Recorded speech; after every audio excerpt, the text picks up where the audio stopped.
Heard of Q broadcast? It's taking the world by storm. People are cutting the cord to their high cable bills and moving away from streaming services like Netflix, Hulu, and others for something better. Q broadcast.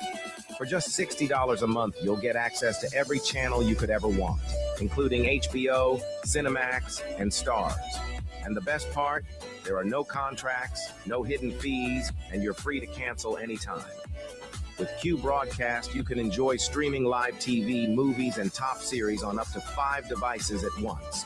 Whether you're at home or on the go, Q Broadcast makes sure your entertainment is always at your fingertips. Imagine being able to watch all your favorite channels from anywhere, anytime, without any restrictions. We're talking about thousands of movies, hundreds of TV series, and a huge library of live channels, all in one place. And don't forget video on demand and pay-per-view events. Those are included at no extra cost, so you'll never miss a big event again. Now, take a second and think about your current cable bill. You're probably paying anywhere between $100 and $300 every month, locked into long-term contracts and hit with surprise rate increases. With Q Broadcast, that's a thing of the past. It's just $60 a month. No contracts, no extra fees, no hidden costs, and no price hikes.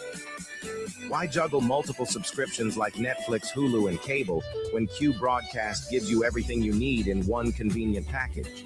People everywhere are switching to Q Broadcast, saving money and getting more content than ever before. So, what are you waiting for? Click the link in the description and sign up for Q Broadcast today. Just $60 a month, no contracts, no hidden fees. It's time to take control of your entertainment and start streaming smarter.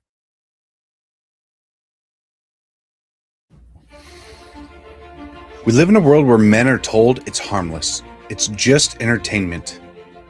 But let's stop lying to ourselves. Pornography destroys. It weakens your spirit. It dulls your drive. And it robs you of what real intimacy is supposed to be. Every click is a step away from the man you're supposed to be. We can't call ourselves leaders if we are slaves to a screen. As someone that is prior service, I know all about discipline. And discipline isn't out there, it's within your mind. Porn rewires your brain, weakens your will, wrecks all of your relationships. It doesn't just stay on a screen, it invades your marriage, your confidence, and your actual purpose. As men, if we don't learn to discipline ourselves, we'll be ruled by our impulses. Now, it is time to stand up and take control before this silent war takes more than you're willing to lose. Real men don't hide in the shadows of shame. We step up and we protect what's ours. We fight for our wives and kids, our own hearts.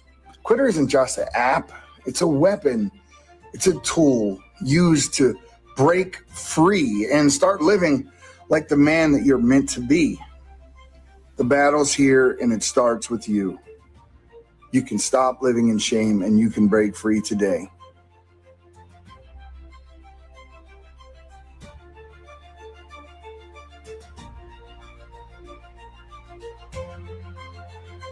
Heard of Q Broadcast? It's taking the world by storm.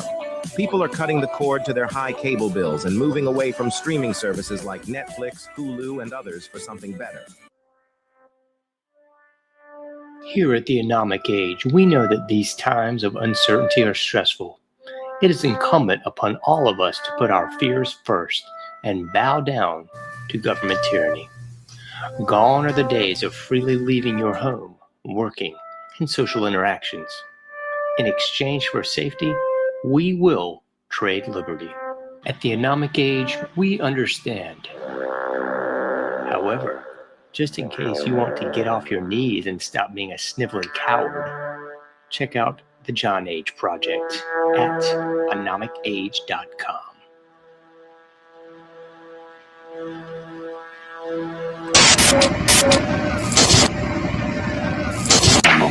Meet Ann Morrissey, who is here with her daughter, Dareth. Dareth is 17 years old. Mrs.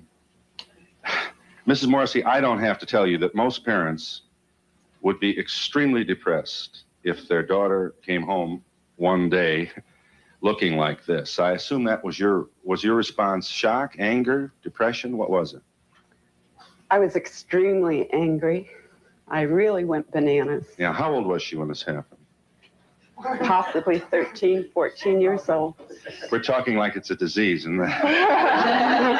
Well, yeah. How did she explain it to you, Mrs. Morrison? there was very poor communication until we went into counseling.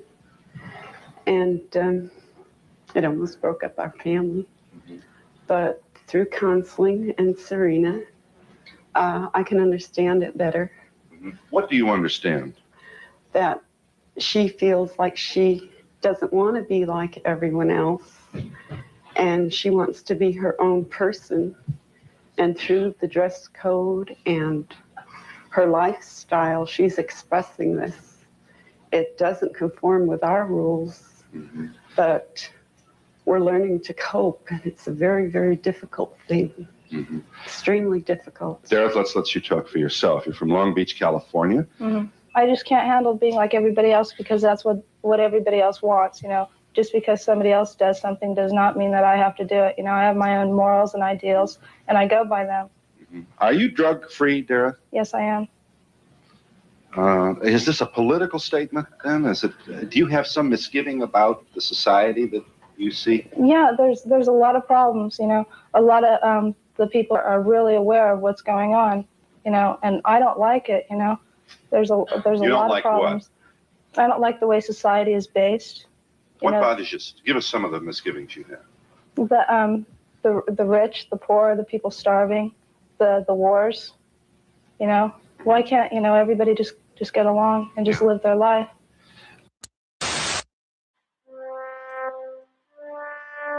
Here at the Anomic Age, we know that these times of uncertainty are stressful.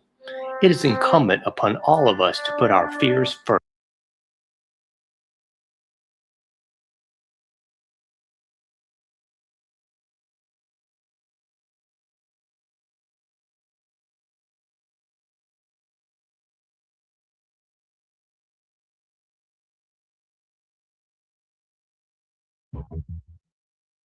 You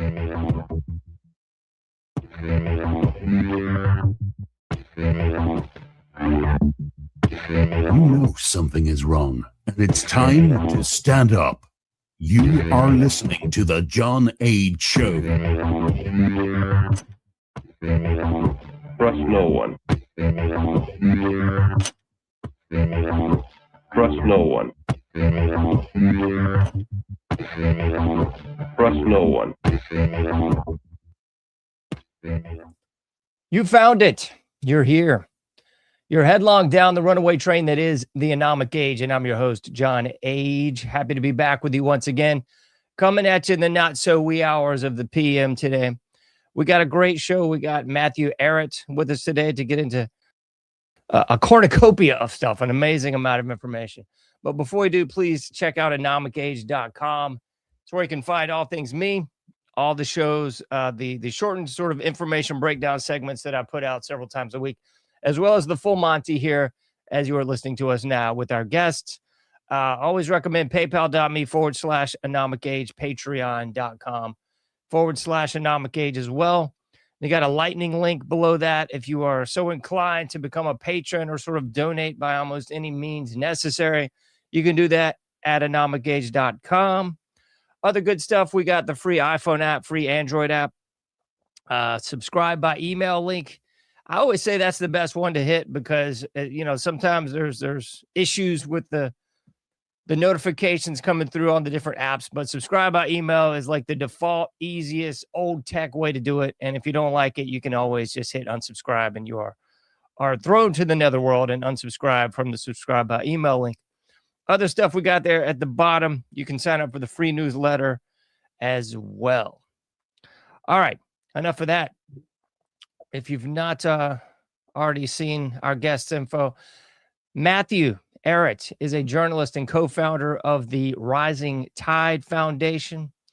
He's the editor-in-chief of Canadian Patriot Review, senior fellow at the American University of Moscow and host of the Great Game on Rogue News. Excuse me. So I got his major links there. CanadianPatriot.org. That's what you're seeing on your screen.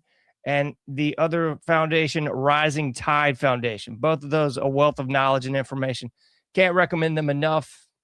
Matthew, thank you so much for being with us today, sir. Thank you very much for having me on, John. Definitely. I'm excited to talk to you. I was already excited to talk to you, but just sort of kicking it around a little bit before the show. It's wonderful to get into some of this stuff. And it's kind of odd. I mean, you never know what you're going to get. Sometimes I come in here thinking we're going to cover just this one topic, and good grief, man, that little sidebar has got me pumped to talk about a bunch of other stuff too. But I guess we can sort of start at the beginning here. I was sort of trying to connect some dots between how America, and I'll just say the West, as far as, America, Canada, the New World, if you will, can't seem to sort of sever ties with jolly old England. You'd think that 1776 thing would have done it, but, we're a week and a half removed from the coronation of Charles. And that was just the in vogue news all over the place. And I mean, I did several shows on it just going, why do we care? It's a costume party. You got all the pomp and circumstance and the regalia. I mean, it looked like a Disney movie out there. And here we are at 2023, still sort of groveling at the crown, or at least it appears that way sometimes. It's definitely a weird phenomenon for a lot of people who thought that they left, that this is like an archaic relic of medieval times long past. It was a bit of a weird thing to be reminded that, I mean, and it's the first time we've seen something like this in over 70 years. Most people haven't lived in a world that saw the coronation of the heir to the crown of the British Empire. And I say British Empire, not British Commonwealth, for a reason, because in my research in the substance of the 4-volume Untold History of Canada series, as well as the Clash of the Two Americas 4-volume book series, I try to make the point, and I think I do it fairly well, that the idea that the British Empire disappeared and then became simply the American Empire after World War II, that is a complete mythology. You could look at a map today of the British Commonwealth, which has the crown sort of centered at the apex of a pyramid. Why do people think it's so rare that they don't have to be on camera? It occupies about 52 countries that make up the Commonwealth, about 22% of the world's territory. 2.6 billion people live in British Commonwealth territory. The primary zones of drug money laundering occur in British Cayman Islands, British offshore tax havens. You have the city of London as the financial center of the world, which it was during the same time of the American Revolution 250 years ago. That was still the center of what the British Empire was a banker's empire. The crown itself is a structure which is more than the individual that happens to occupy that seat as one inbred, progeny of a couple of cousins, which is always the case. It's a very inbred structure, but it's not the individual. The crown itself is the world's biggest landowner internationally, with 6.6 billion acres of land under the possession of the crown corporations amongst every so-called colony or dominion of the empire. Crown corporations in Canada, which are so-called government corporations, or in Australia or New Zealand, they're under the legal ownership of the crown. So I mean, it's so much more complex as a machinery of controls than people realize. It is very active today, as it always was, and I think that this conversation that we're going to have is going to be really useful, because it's going to redefine not only what is this deep state thing that people have come to understand as a concept in recent years, especially with the entire ingrained structure that went to work to undermine the presidency of Donald Trump for 4 straight years. I mean, there's something really, really interconnected that went to work, and it became very difficult for people to pretend it didn't exist. But it also gives us a better appreciation for what was it that oversaw the murder of Bobby Kennedy in '68, or Martin Luther King Jr., which were openly acknowledged in the Church Committee hearings in 1975 as being conducted by agencies of the U.S. government itself. It wasn't lone gunmen, and this is an actual official congressional committee which released their findings in 1975-76 over the CIA FBI collusion in the cover-up and murder of JFK, Martin Luther King, Bobby Kennedy.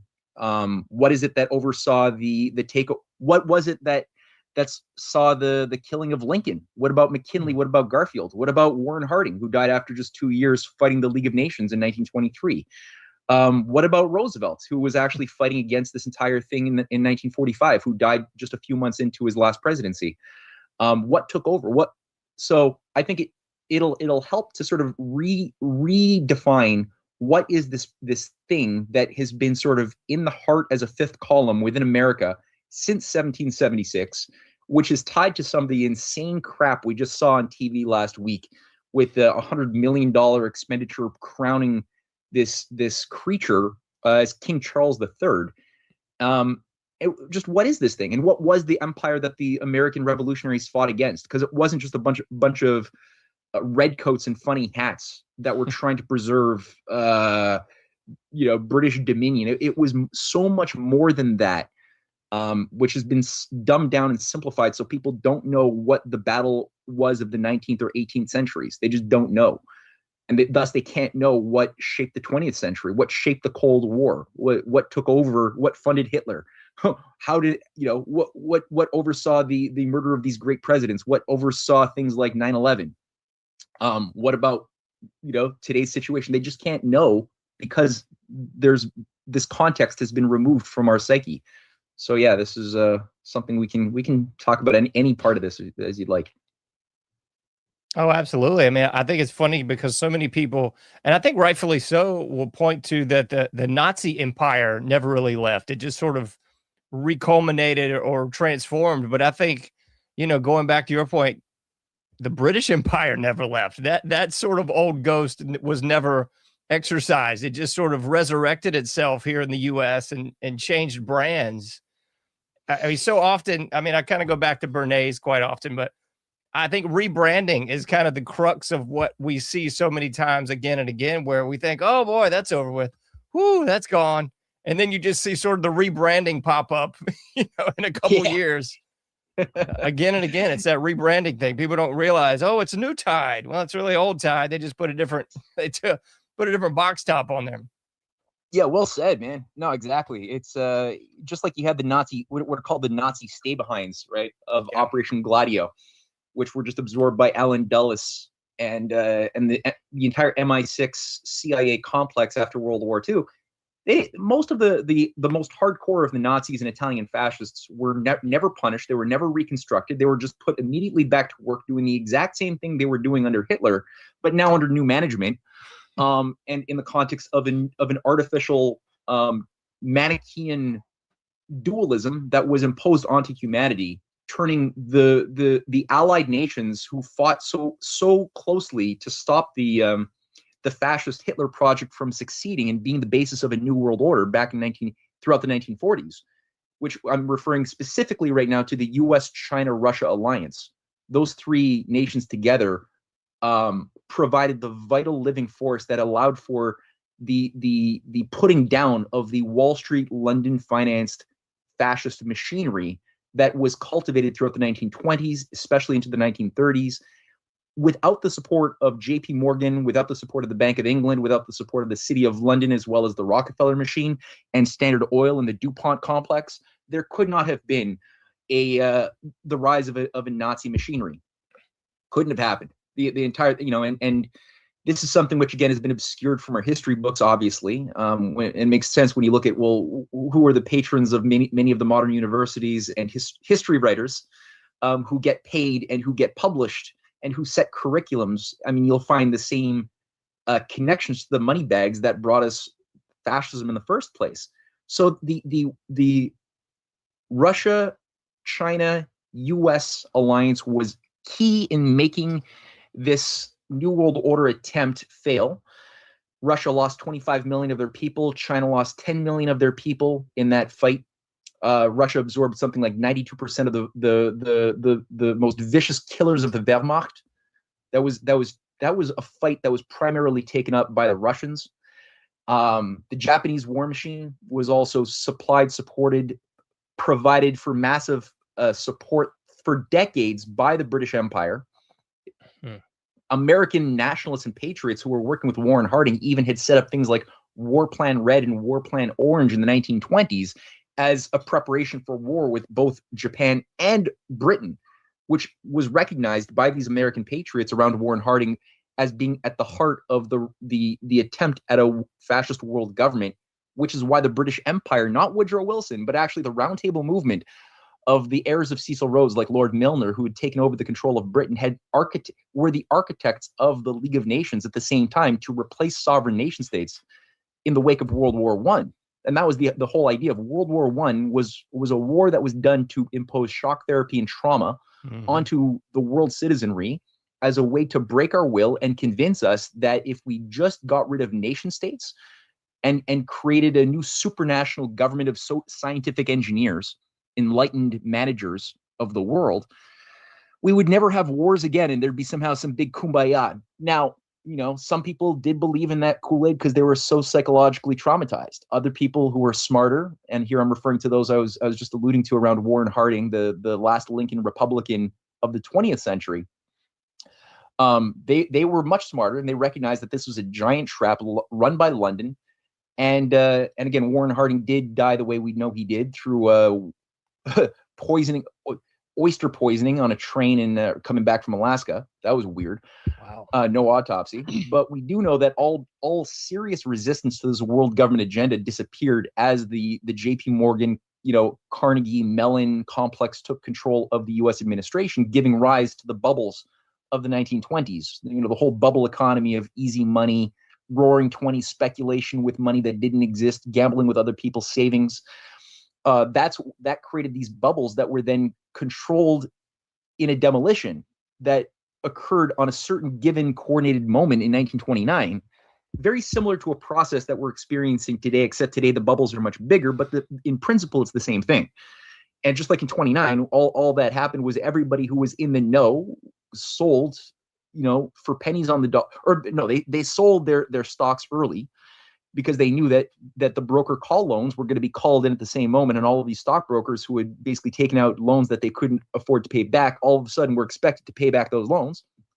That resulted in massive defaults and a chain reaction that became what we call today the Great Depression. Mm-hmm. And then all of those in the J.P. Morgan preferred clients list, who were also the same assholes who were funding fascism as a new form of social management across Europe and even in North America and in Canada.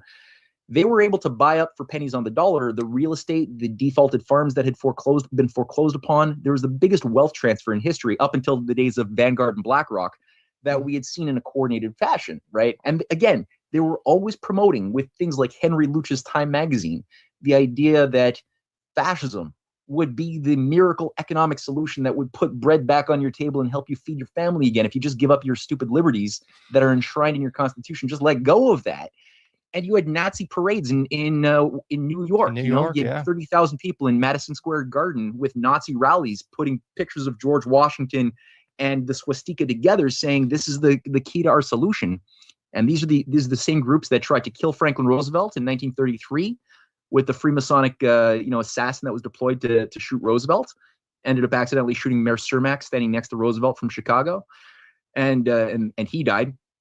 And then they organized the business plot, right, with the whole J.P. Morgan thing that hired Smedley Butler, the four-star general, that luckily blew the whistle and exposed this entire fascist complex in America that wanted to install him as a puppet dictator. And he, people can YouTube his speech and listen to it. But these groups were never punished in Nuremberg. They were never, the leading Nazis, like I said, were never punished. They were absorbed by these same financiers who went on to rebrand, as you just pointed out, their entire strategy. They still kept eugenics, the scientific religion of the Nazi machine, sponsored by Rockefeller Foundation funding and Macy Foundation funding, since the 1907, when they started, passing eugenics laws in the United States, which did this way before Hitler, or in Canada, and we had 30 U.S. states that had adopted Rockefeller-funded eugenics laws to sterilize the unfit in America before Hitler even did it And the same thing in Canada, in Alberta, BC, we're sterilizing like 8,000 people for being genetically unfit to procreate, based on this idea of a statistical science that, look, if you're this is how the eugenics went. Or for those who don't know, eugenics was, and I'm sorry for rambling, but you're spot on. I love it. The idea was, look, if your father and your grandfather had low IQs or were maybe had criminal records, statistically the chances were that your kids, your grandkids, and your unborn grandchildren would also statistically likely also have low IQs or be criminally inclined, ignoring all other factors that might be causing criminality or low IQs, just ignoring any of the actual sociological, economic injustices that happens when you live under a system of empire. Ignoring all of that, they just tried to reduce everything to some genetic characteristic, some material genetic trait, and then use that to then sterilize people who were deemed unfit by expert panels. And Hitler did this very aggressively. He really warmly embraced that. The science was never German. It wasn't American. It was a British science run by people like Francis Galton, Charles Darwin's cousin, and a whole coterie of inbred, ironically, inbred intermarrying oligarchical families in London, which, or in the broader Europe, I would say even, that promoted this sort of thing to try to justify the idea that society should, to be scientifically managed, organized around the better breeds, the hereditary more fit, that then can manage the undermention, the untermenschen. You have the Ubermenschen and the Untermenschen, the overhumans and the underhumans. And the underhumans have to remain sort of in a state of being as satisfied with their slavery as humanly possible through whatever techniques can be generated, either keep them hungry and starving, but under firm control as a completely enslaved society. And if they have a taste for democracy, try to corrupt them by giving them sensual pleasure and calling that freedom. And that way they won't realize that their freedoms are being taken away because they're being given, like Edward Bernays was a real good expert at that. They're being given hedonistic pleasures to distract them from the reality that their world is becoming taken over by a tyrannical masterclass that ultimately wants to kill them. So you got these different techniques, but ultimately it's just that. And eugenics, just to end my little rant, it didn't disappear. But when you look at people like Julian Huxley, the co-founder of UNESCO, the United Nations Education, Science, and Cultural Organization, this guy was a president of the British Eugenics Society. At the same time as he was not only setting up UNESCO, calling for in its founding manifesto in 1946, he openly calls for focusing on the youth being born after World War II, what we today call the baby boomers, and saying that this is the generation that we have to now focus on to play the long game, because basically Hitler made the queen of all sciences, eugenics, which he calls the science of all sciences. He made it an unthinkable thing for most people who saw the ugly ramifications of what this looks like when done in an honest way by a government that believes it. So he says we have to make the unthinkable once again become thinkable by giving eugenics a new costume, but maintaining the same effects. So if you look at, well, what were those effects? Well, the very term transhumanism that today people have come to think more seriously about, because things like Davos, the transhumanist agenda of creatures floating around at Davos has become difficult to ignore.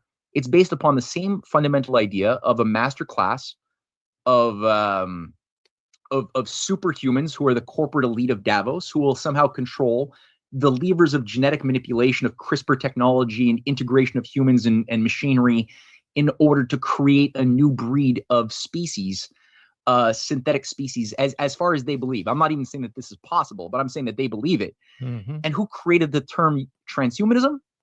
Julian Huxley is the founder, the godfather, who coined the very term transhumanism itself in 1954. He's also the godfather of modern environmentalism. He created the International Union for the Conservation of Nature in 1947.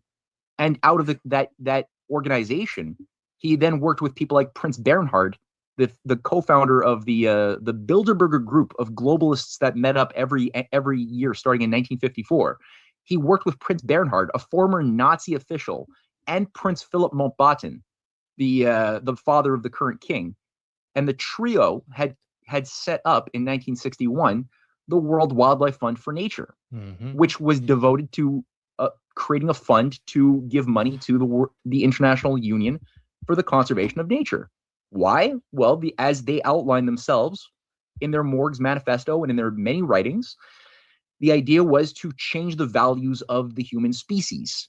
Global behavioral modification around the idea that instead of having the value structure of Judeo-Christian ethics, which presumed that human beings were sacred, and that technology and science and progress and leaping over the limits to growth were actually the mandate of humanity to do, in opposition to systems of empire that were understood in more sane times to be wired to want to enslave and control the vast majority of the species, which was understood to be an evil system of empire. Those were outdated value structures and idea concepts that had to be superseded by something more modern and relevant to the modern age of the Cold War, which was save nature from humanity, and presume thus, which comes with that barrel of assumptions, that anything human beings do to try to solve problems through scientific and technological progress, building dams, hydroelectric dams, or building great mega projects the way the best of humanity had done over the course of centuries, that was all bad. It's always going to destroy nature and disturb natural ecosystems, which desire to be in their natural state of zero change. So they impose this idea of stasis onto humanity, saying that stasis is good, and anytime humanity changes stasis, we're being bad. And thus, population growth is a problem. We're pollution machines. We're consuming machines.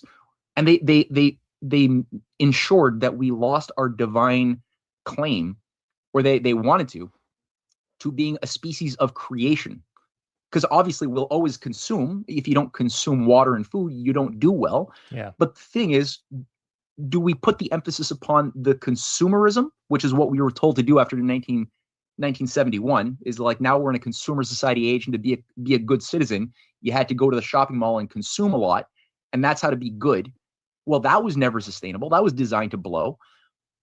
But you can't consumption is bad. It doesn't mean consumerism is bad or private property is bad. It just means the abuse of it or losing the value of what you place on it is bad. You have to always produce more and create more to justify the consumption. If you just consume and you don't create, well, you're going to be in an atrophying system that will self-implode. So that's where I think that today the modern eugenics effects, even though they don't call it that, are being felt in a variety of ways, both, like I mentioned, on the transhumanist, integrating human beings with machinery or manipulating babies to create crisper new babies that fart less or are smaller people, which make them pollute less. Like, these are things that are actually being funded by people like Bill Gates. Or, you've got inversely, you've got the British Eugenics Society, which didn't disappear. It changed its name to become the Galton Institute in 1988, and it's a deep part of the Gavi complex, which I don't know where you're going to stream this on. I don't want to censor your video, but this is a big part of today's pharmaceutical complex, industrial complex, are the actual leading agencies that didn't disappear, that were promoting eugenics in the 1920s, 30s, 40s, Planned Parenthood being one of many parts of this thing. They just rebranded. They were always working with leading Nazis.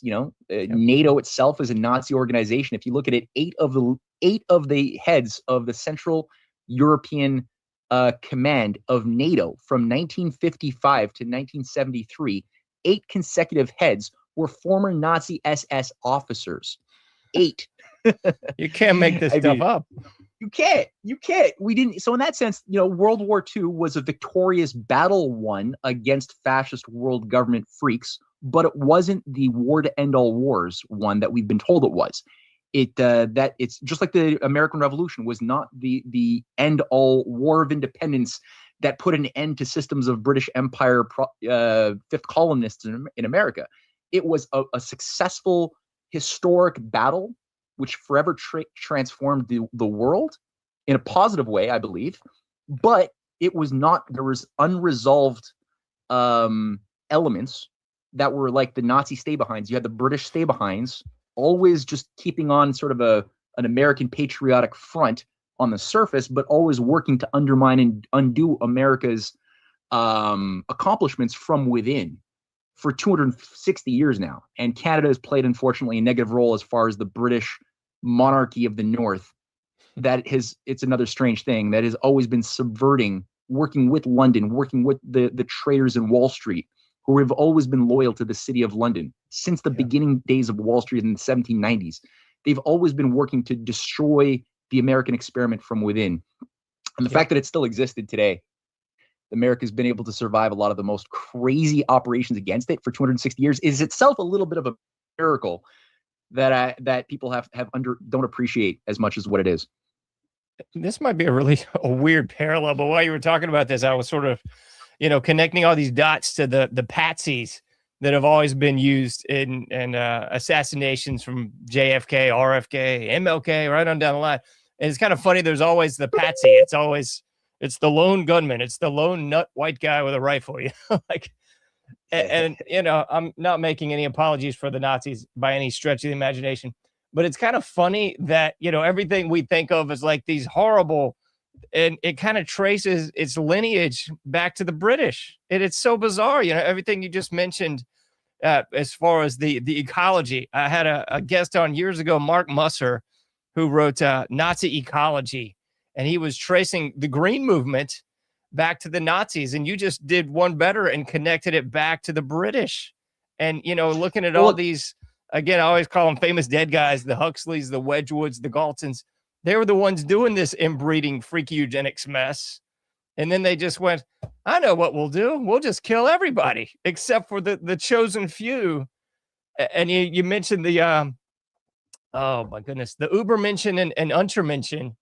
And I couldn't help but immediately think of H.G. Wells and the Time Machine with the Morlocks and the Eloi, and we know H.G. Wells just pumping out tons of books that became movies, like the New World Order and just all kinds of stuff that you look at it now and you go, man, that sounds a heck of a lot like, well, today. I don't know. Yeah. There's a lot of connections here with some of these big names into where we are today. It's almost like the rebranding thing again, where they, it was really the British, but there's this patsy in Germany. We're going to work him up. We're going to take him out of prison, and he's going to be our front runner for a minute. Yeah, absolutely, dude. No, I couldn't agree with you more. And I was reading a book also a little while ago called "How Green Were the Nazis," which seems to take on the same thesis that your former guest had also developed in his book, which is like people underestimate. They think, oh yeah, okay, Hitler was a vegetarian, and that's just a quirky part of his being, but it had nothing to do with anything else. And I was once a vegetarian. I'm not saying vegetarians are fascists. I'm not saying that, but there was something ideological that was connected to his approach to thinking about ecology and the Nazi policy for ecologism, that is disturbingly similar not only to a lot of what we have going on today, but also very much based upon a precedent that was set in London or in Britain. Because if you think about it, first of all, Goering himself was the Minister of Conservation, Forestry and Conservation of Germany. Part of the policy was to extract all of the foreign contaminants of the foliage systems of Germany and the vegetation that was not indigenously German, whatever that means. The other thing was that they wanted to use conservation, but for political objectives. They wanted to reclaim land that, in hindsight, we could see that a lot of the land that they were conserving was actually used to create a militarization program under the cover of forestry conservation programs that people couldn't really quite detect what was going on behind that. The other thing that is important is that these were modeled on precedents set by Britain in their control of India, because in British-controlled India in 1877, there was a crisis where the Indians had organized themselves after a century of humiliation and destruction under British Malthusian population reduction policies. Like, there was controlled famines in India for about a century. At that point in the 1870s, there was an organized force in India around not only liberating, uniting the Hindus, the Sikhs, the Muslims, all in a common front to kick out the British, but at the same time do it in such a way that involved utilizing national power to promote the investments into infrastructure that would then create abundance in electricity and other things to help India modernize and leap into the modern age, inspired by the best examples set by Lincoln's America, Lincoln's USA, that was beginning to be seen as a role model for other poor countries that had been abused to also follow. You saying that, look, if America was able to develop so amazingly, even despite a civil war, by the use of protectionism, state banking, instead of having private central bankers, but having a national bank emit productive credit for big projects, and utilizing protectionism to block the dumping of cheap goods that would undercut and destroy your local emerging, farms and businesses. If that worked so well for America, why can't we do it in Japan, in Germany, in France, in Russia? Everyone was sort of adopting this policy at the end of the 19th century. It was a point of high crisis for the British Empire, which had spread themselves very thin, right? It was the only one world government agency in the world in the 19th century. And so in India, where you had this big momentum to start building a lot of these big water projects to harness, because India has a lot of water, but a lot of starvation. So like, how could such a land of abundance have so much starvation? Well, again, it's controlled by the British. And so the British solution was, well, let's create a Ministry of Conservation that ended up putting 2/5 of India's surface area in under conservation protected parks overseen by British Raj stooges that then said this area is not allowed to be touched by human economic activity because it's natural. It has some endangered species. And it worked so well at keeping India underdeveloped that it was then brought into the United States under Teddy Roosevelt, who then did the exact same thing with direct British assets who were installed all around him. This is a guy who thought the Confederacy was, a super romantic good thing. And he had his uncle, Bullock, James Bullock, was the Confederate, the head of the Confederacy operations in Europe. You can't make this stuff up. And he was mentored by Bullock, his James Bullock, and helped him co-write his memoirs. And Teddy was such a fanatically stupid person, a romantic who idolized the British Empire and really sought an idea of an Anglo-American special relationship. But he brought in all of these imperialists and people who admired the British Empire to shaping his conservation policy for the Western U.S. continent. And which is why all of the planned development projects that would involve the industrial development of the West, which was being planned by Lincoln's followers who were trying to continue the Transcontinental Railway project in the 1890s, all of that was stopped as there was this wall of no development permitted. So this was, again, done as part of the takedown from within of the United States spirit of progress and technological leaping over limits to growth, which is what characterized the best of Judeo-Christian civilization. It was brought into Germany ideologically, both from the standpoint of eugenics, but also the standpoint of nature conservation. And again, people forget, well, what would Hitler have done had he won the war? Is there any way to know? Hell yes, he wrote it down. There's actual letters where he documents what he wanted the world to look like. And it involved a world of decentralized communalistic structures, basically communalisms, which would be all locally managed from the standpoint of just like little mini micro democracies, which would then be under general broad frameworks of the Nazi high command that would have a territorial management of a slave colony called Russia and a big chunk of Eastern and Middle Europe. And they would co-manage with their Japanese fascist allies who would have their jurisdiction of most of Asia. They would use China as their slave colony. They would have, Italy would have their jurisdiction of a big chunk of North Africa and a certain amount of Southern Europe. And Britain would have, with their Anglo-American structures, a big, like most of North America, a big chunk of like India. Hitler even said India should be controlled by the British. He wanted the Anglo-Saxon master races to be the managerial elite of the world order, with maybe, 6 or 7 zones, regions, but all under the control of one unipolar authority, which would be the Bank of International Settlements, which provided for the growth of the Hitler machine under Hjalmar Schacht and Montague Norman of the Bank of England. That's what he wanted. But he ultimately wanted everything to be otherwise, just like today's, dystopic version of idiot democracies who celebrate us for being such great democracies. They got this idea of like everyone just, it's eco-democracy, like we'll just have like new urban management of everybody just having like being members of their local urban society in their 15-minute cities that you can then, look, and you have this appearance of having democratic power because you could vote for your local mini authorities, but you have no power to change the structure of the 15-minute cities that are supposed to be little concentration camps with invisible cages splintered all over the world. That you're not allowed to challenge because the ultimate structure is actually still unipolar. It's a one world government. So that's exactly what Hitler wanted.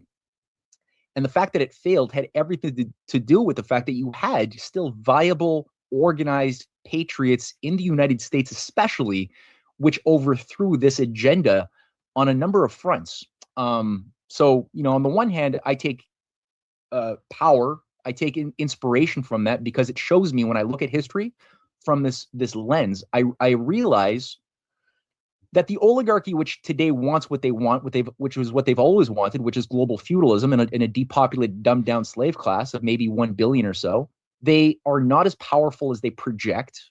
They brand themselves as if they had this immortal god type of power to them that could get whatever they want. But in fact, no, they've tried to do what they're trying now several times over the last century, and they have failed. In the 1920s, they failed in 33, they failed in the 40s, and now they're just trying it again. But they're not that immutable. They've got serious Achilles heels and blind spots and weaknesses, and it has a lot to do, I think, also with their commitment to pseudoscientific structures that are not really scientific when you think about it for 2 seconds. Not only eugenics, but what eugenics is derived from, which is the imperial science of Darwinism, which itself is derived from the imperial science of Malthusianism.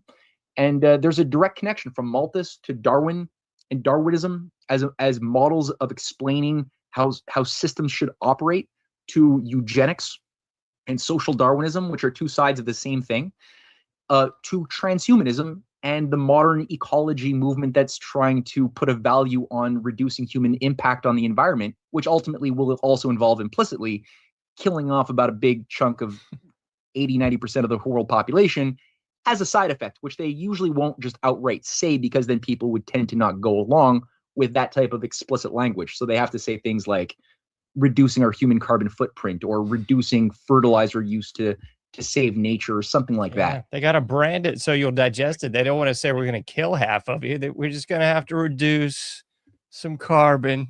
It's hysterical. To consume less, make do with less, adapt to scarcity, but still have a good life. Don't worry. We'll live good. We'll just be eating bugs, which are just the same as cows, except they're bugs. And maybe you won't own things, but you'll still live good. We promise. Don't rebel. I don't want to get us sidetracked, but I got to throw in how this connects back to UNESCO and to, of course, Julian Huxley, where we see the Agenda 21, Agenda 2030 now, and it's going to be rewilding. You see, there's this big map, and there's going to be these certain zones, coincidentally, where all the humans are, which they're going to be rewilded zones. I don't hate the National Park Service. I don't want to toss the baby out with the bathwater, but I got to throw in one of my least favorite presidents we mentioned earlier, Woodrow Wilson, with signing in our National Park Service, which was kind of like the preamble to the UNESCO rewilding gig. It was like, oh, it's going to be great. We're going to have parks and we'll just take land wherever we want. And then you guys can have what's left over. And that kind of goes into the UNESCO World Heritage Society, where you've got all these hugely important archaeological sites all over the globe, which are just now coincidentally the territory of UNESCO. So virtually, I don't even think there's an exception to this, but any archaeological site of relevance on the globe, if you look at their website or go to their lobby, it's going to have a nice little UNESCO plaque next to it saying this isn't really yours. It's UNESCO's. It's Julian Huxley's grandchild, basically here. That's crazy. I didn't actually know about the archaeology take or the use of archaeology to create these heritage sites that would then be out of the World the Heritage field sites from wild, Chichen Itza to the pyramids of Giza. It's all World Heritage sites. Yeah, and like you as well, I'm not against conserving nature or conserving heritage sites. I don't think anybody is against conserving heritage sites or conserving and preserving nature or stopping pollution, right? Like those are all fine things. Those are common sense things that humans should be doing. The problem is when you introduce these deceitful agendas for doing it, not because they care about nature. Like, think Prince Bernhard and Prince Philip, who founded the World Wildlife Fund, honestly care about endangered species or conserving fauna and flora. They never cared. They were always big game hunters, like, looking to kill white rhinos. They don't care about that. They care about the political effects of preventing nations from developing. So you can make sure that Nigeria doesn't develop a dam on a water system if you make sure that a big chunk of that wildlife region through which the river system flows is now all of a sudden a World Wildlife Fund nature conservatory that cannot thus be touched by human economic activity. Well, that's the effect, is that you keep them poor and thus more capable of being exploited by those very same mining companies. Like, look at, in Canada, you got this billionaire who recently died, who his name is Peter Munk. Peter Munk is the head of Barrick Gold, the founder and CEO of Barrick Gold, the world's biggest mining conglomerate. He was a founding member of the 1001 Nature Trust, set up by Prince Bernhard and Prince Philip in 1970 in order to raise more money for the World Wildlife Fund, which is designed to save more money, collect more money for the International Union for the Conservation of Nature, which always worked very closely with UNESCO to create a basis of new global empire. Now, Peter Munk, why is he working with these nature conservationists? Does he care about nature? No, he's got some of the most destructive mining operations in the world that utilize also massive slave labor in the form of child labor in Congo and other things. Sorry. It's funny. I mean, if a mafia did this, it would be called money laundering. But I guess since it's a NGO running this, it's just a benevolent love fund that they just transfer money. Yeah, exactly. It's all done under the cover of philanthropy, or like Royal British Royal Dutch Shell, one of the biggest petroleum firms in the world, had their CEO John Loudon in the 1960s act as the second president of the World Wildlife Fund for Nature, working very closely with Prince Philip and Bernhard. Why would the head of Royal Dutch Shell work against his own self-interest? Well, maybe it's because they actually don't even really care ultimately about making money in honest capitalism. They don't actually care about the very thing that they say that they do. Same thing for the billionaires at Davos. There's honest capitalists who go to Davos and who have gone to Davos since it was created as a platform for dialogue, as a junior branch of the Bilderberger Group. You'll find throughout those years people actually going there to network and to do business and to sign business deals. It's part of the game. But the organizers of it, top down, around Klaus Schwab, profess to be the representatives of capitalism, but yet they've done everything consistently to destroy the very basis of what makes capitalism viable for 50 years. So maybe they actually didn't care about capitalism. Maybe they just wanted to promote one perverse form of feudal capitalism that might use monetary structures in order to make people stupid, and to ultimately undermine the productive, viable part of capitalism, which is the industrial. Look at your construction firms, your small and medium businesses, which is where the incubators for new creative discoveries always existed. The smaller and medium agro-industrial farms that used to be the lifeblood of America and Canada in the 1950s and 60s. That's what's been destroyed under globalization. And the thing that we call capitalist globalization, which has been allowed to eat up and amalgamate, is just feudal capitalists like George Soros, speculators who just want to make money with money. They don't care about production, or Warren Buffett's, who are ultimately just using shell companies and certain derivatives or certain investment strategies in order to crush and destroy the small and medium enterprises and everything that they touch as part of a wealth transfer strategy towards a corporate supranational elite, which all have to be inducted into some weird common way of thinking about governing the Untermenschen, the underhumans of the world in Plato's cave, like some weird digital drug-infused version of Plato's cave of 2,000 years ago. They just want to use, like Yuval Harari states, what do we do with the new global useless class that are going to be made irrelevant because of automation, which is itself not even going to happen because they're not even using automation in any way that involves making life better for people. Because I'm okay with automation if you're going to apply it in a way that alleviates people from doing cyclical brain dead work in order for them to actually have a life that is satisfying and full of abundance, and they can do work, mental work and creative work, and not be physical human cows. That's great. But Yuval Harari and his controllers don't care about using automation that way, but they say, what do we do with the new global useless class of truck drivers who are going to be out of jobs because, we'll have self-driving trucks, as if that's even close to happening, which is not. Well, drugs and video games. He says, some combination of those two things are going to make people satisfied while they wait for their euthanasia pill. It's that Soma from Brave New World. They just got to Soma out until they get in their execution pod, like Canada's rolling out. Yeah, and then become like tomorrow's meal for our kids with their Soylent Green, right? Yeah, perfect closed cycles. Just they want to put closed systems, closed cycles everywhere as a big joke. Sorry for the language, but it's really it's a sick joke. At the end of the day, it has no bearing in reality, and I think that's the thing when you look at what they're using to justify this, as you pointed out, H.G. Wells, like there are these sacred cow high priests of the New World Order that might be physically dead, but still exert an influence in having crafted a battle plan that would be a bit of a long game that was really implemented after World War II, when the first New World Order, or the third New World Order project failed. And people just need to read H.G. Wells' Open Conspiracy or his New World Order in 1940, or read his Things to Come.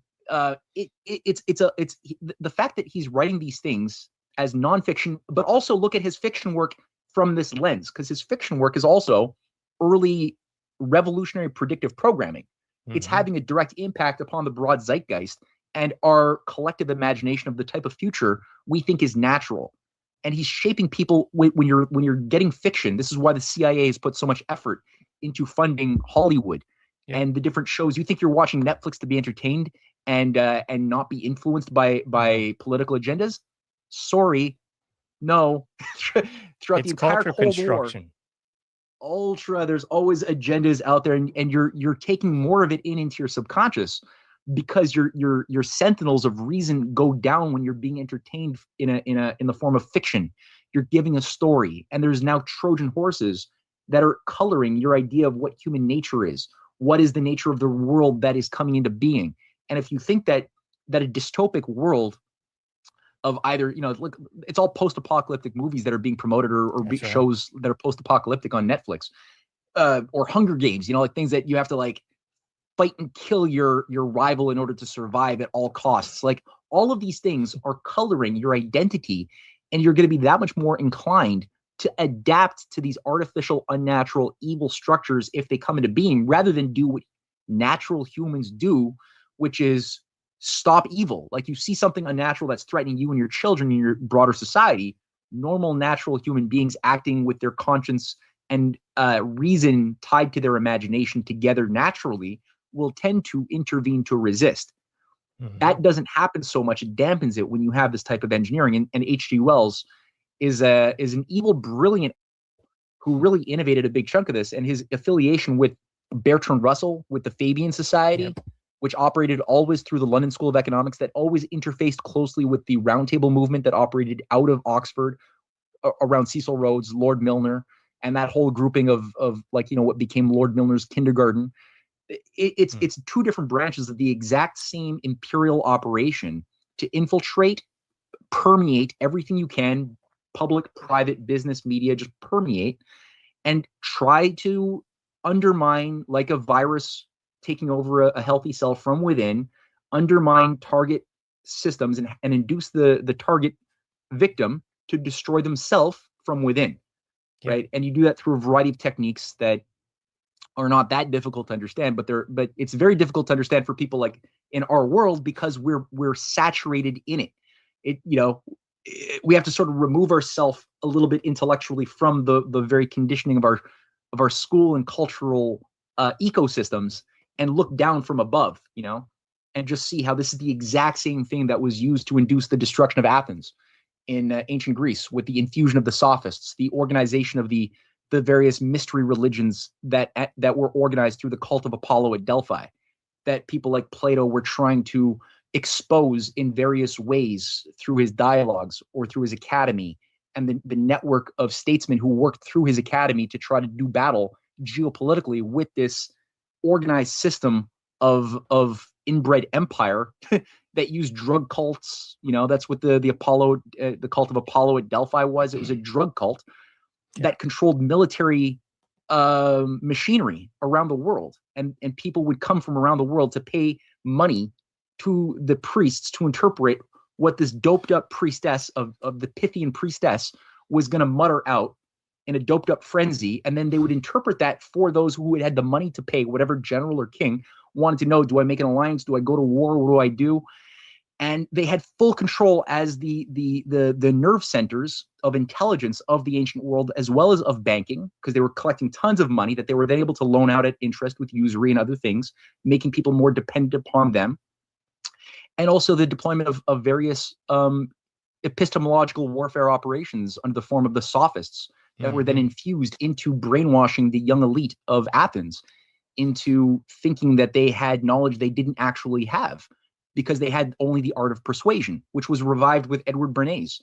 And the idea of like making the unreal look real, or making the real look unreal, or making the right seem wrong. And there's an art to that, which is exposed again by anybody who wants to get a sense of this. I suggest read Plato's dialogues and see how he's exposing the fallacies of the art of the arts of sophistry by just getting people to question the underlying assumptions that are unexamined. When you're being put into a hypnotic trance by a sophist, part of it involves getting you to agree to certain core assumptions that you do not examine and that you then start building upon, which in the course of Plato's dialogues, it's always examine your assumptions, go to the core, and by doing that, you can exercise not only humility, but you start discovering what you thought you knew you don't know, but now you're free to discover what you didn't know through humility, right? You discover the type of emotional spirit that is needed to make a discovery and thus leap above the limits to growth. And the whole thing is that the mental, intellectual limits to our mind there's a connection between the metaphysical limits of the mind world and the physical world that limits us materially based upon the lack of discoveries we have not, or the discoveries we have yet to make in nature. And so our dependence upon earlier forms of knowledge or resources that are, let's say, increasingly monopolized by agencies that want to get us to fight over diminishing returns in a world of scarcity. This goes back to, this is all of human history. Yeah. So it took a discovery process, a spirit of love of truth, of discovery, of humility, to discover how, let's say, iron could become something useful from an age before the Iron Age, where iron was just a useless rock. It wasn't something you could use for good or for bad. It was just a rock, but it became an ore because of the metaphysical eureka. But if you just then stayed on that new platform, dependent now upon iron, and never aspired to anything more, well, it's only a matter of time before all of the iron deposits would be then monopolized by an agency that had the power to do so, to then induce neighbors to fight each other for diminishing returns of whatever, or wood or whatever. So that's the thing. It's, the mind body connection has been obscured as all hell, and that has allowed us to then accept the idea that conspiracy theories are a sign that you're stupid. Everybody knows that conspiracy theories don't exist. We're not smart enough to keep a secret, let alone over many generations. That's impossible. Everybody knows everything is just done by corruption and stupidity. for material desires. That's all that animates human civilization. Don't you know? I mean, bull. Like, I mean, that's a sign that people have been brainwashed. It's all cyclical. I mean, it's kind of ironic that we're ending on the same note that we began, but I mean, we touched on at the very beginning today, World War I, the Great War was nothing more than a big shock doctrine for the American people and the global citizenry at large. I mean, I often refer to Naomi Klein's work, The Shock Doctrine, and I think that's exactly what World War I was. It was sort of the setup to get everybody, as you mentioned, accustomed to accepting fascism and feudalism and so forth. And I always point back to 9/11 as being another beginning of a shock doctrine, because since then, you know, you just mentioned we've had, I'd say 20 years after 9/11, we've had at least 20 years of just dystopian movies, television shows, everything. It's all going to end. It's all horrible. You mentioned so many of them, but it's all sort of the same thing. And I'm thinking it's all sort of setting us up because the brain doesn't really differentiate. It's watching a movie from real life. I mean, it does to a degree, but your brain's sort of soaking all that in when you're in that hypnagogic state, you're in that alpha state, your brain's just sort of soaking it all in. And then immediately when these different dystopian-esque events are going to come to pass, your brain's going to go, okay, well, I know this because I saw it in this movie and that movie and the previous movie. You know, it's gone so far from World War I because they have such a monopolization of control. You know, World War I, they had the radio. Now they've got streaming services, and you can have TV in your car and at the house and in the office. You're inundated, super saturated with this sort of, you know, Orwellian books and movies that they would have only dreamed of, you know, in the early 1920s there. Yeah, absolutely. Well, I mean, the best way to inoculate oneself from this is first knowledge of it. You know, I used to be addicted to TV, you know, and when I was in high school, I was watching way too many movies and TV, and I could feel myself kind of rotting away psychologically. I knew it wasn't healthy, but the adrenaline rush of watching movies and TV shows was really heavy. And then it was only at a certain point when I became increasingly concerned or aware of the broader political manipulations of my world and of history that I became more self-aware of the type of shackles that I was imposing on myself by giving into it. But by being then aware, I then had a whole bunch of useful reference points and techniques I could then use to cut myself off of the thing that now made me disgusted. Because when I was ignorant, I couldn't be disgusted with my addiction to this type of escapism. Same thing for you know, I had friends, including myself, we smoked a lot of weed for a long time. And, you know, for young people, you can't blame them. The world is an ugly, hypocritical place. And it's kind of spiritually painful to be in this type of unnatural world and being told to be a good citizen and just adapt to the standards of this world. And, you know, it's not a surprise then you want to like escape through whatever kind of drug you have available to you.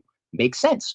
But when then you realize how the same operatives who created this disgusting world of empire and of injustice also are at the heart of promoting of drug money laundering, promoting the entire drug culture, the music that glorifies the drug culture is itself being directly patronaged by those same agencies that also want to reduce the world population. And to do that requires that they cut you off willingly of your spiritual, moral, intellectual genius that we all have as babies. And they want to numb that and get us to numb it ourselves, which is the best way to enslave people, is to get them to want the things that are actually their enslavement, but you call it freedom, right? The concentration camp without tears that Aldous Huxley talks about in his Ultimate Revolution speech at Berkeley. It's the same thing. You get them to want that which is it's Orwellian, right? Yeah, and it goes back to the British Dutch East Indian Trading Company and the Golden Triangle and that opium trade too. It's the same thing. Yeah, HSBC as well. It emerged in 1865 as a drug money center to process drug money from the opium wars and from the continuing opium trade that the British had used. As part of an interconnected web internationally, as you called it. You had the Golden Triangle, you had the Silver Triangle. one coming in through Canada, one through Cambodia, Laos, that was then developed throughout the Cold War. It never ended. HSBC kept doing what it was set out to do in 1865, and it was found guilty in 2012 under the Senator Carl Levin hearings for having laundered hundreds of billions of dollars of drug money laundering. And it never stopped after 2012. It paid like a $1 billion fine, got an auditor for 5 years who's now no longer there, never did a job anyway while he was there in their London headquarters. And people are like, oh yeah, it's the Chinese takeover. Hong Kong Shanghai Bank is taken over, and this is their revenge for the opium wars against us. And it's like, it's a London-based operation. It's always been out to destroy both the U.S. as well as China. It still controls a big chunk of the Hong Kong currency printing. It's still the HSBC. It's labeled a foreign enemies bank by China for the last 2 years.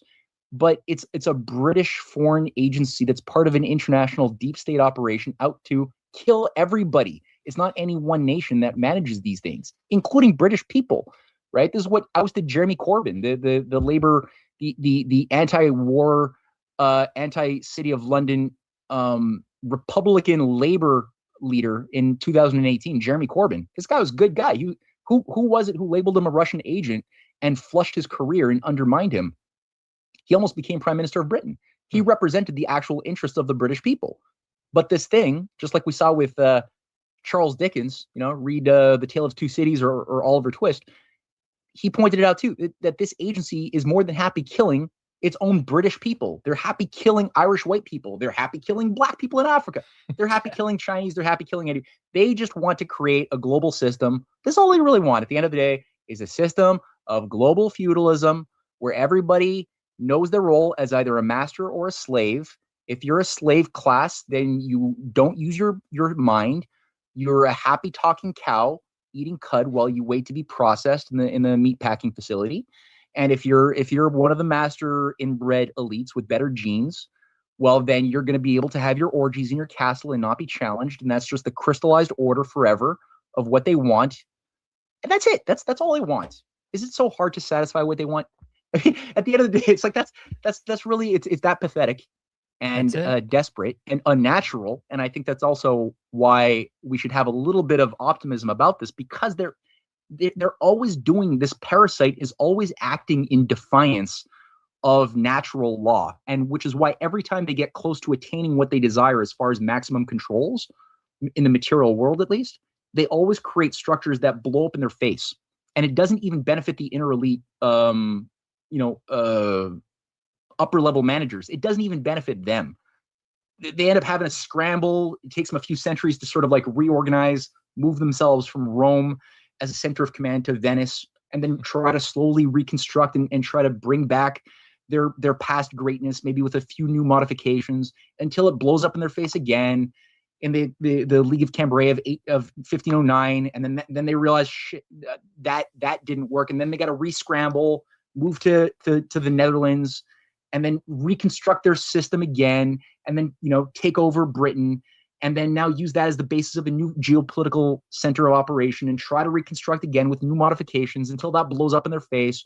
And then you got a Hitler machine that starts going all Frankenstein monster, and then they can't control that. It blows up in their face again. Abort, reach. So it's like you're dealing with a system that's really kind of pathetic and manically repetitive and cyclical in their own lack of commitment to anti-creativity, rather than simply accept the fact that they're operating on a false hypothesis of the way the universe actually works.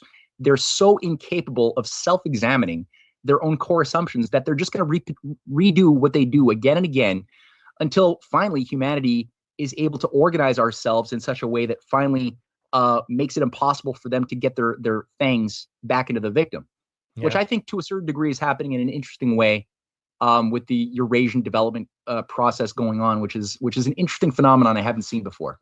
So maybe that's the topic for a future conversation, because I know we have to. That's the truth, man. Good grief. We have got to do this more often, Matthew. My goodness, man. I love talking to you.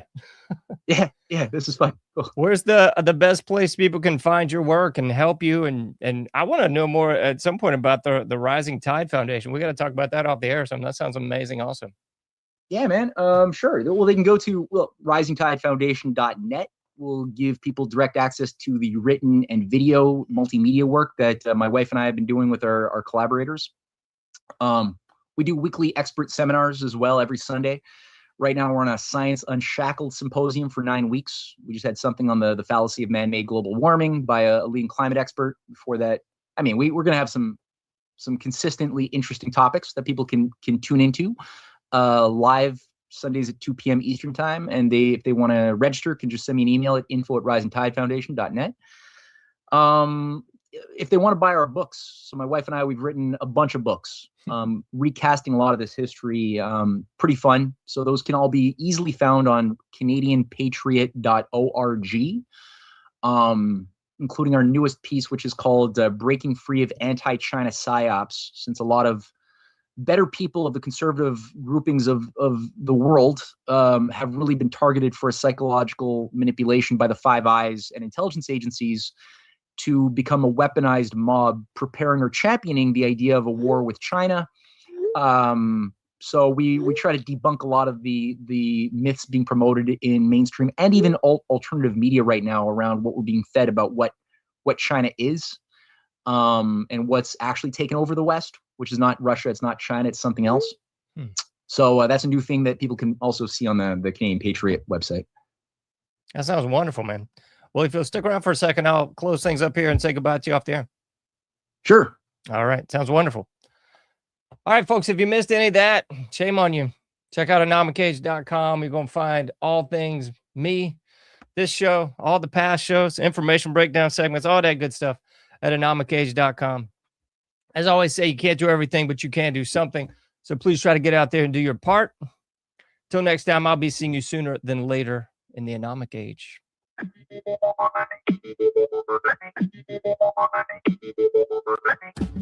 Thank you for listening to The Anomic Age, a John Age project. For past shows, further info, and to comment, go to anomicage.com. That's ANOMICAGE.com. Till next time, thank you for listening to The Anomic Age. Thank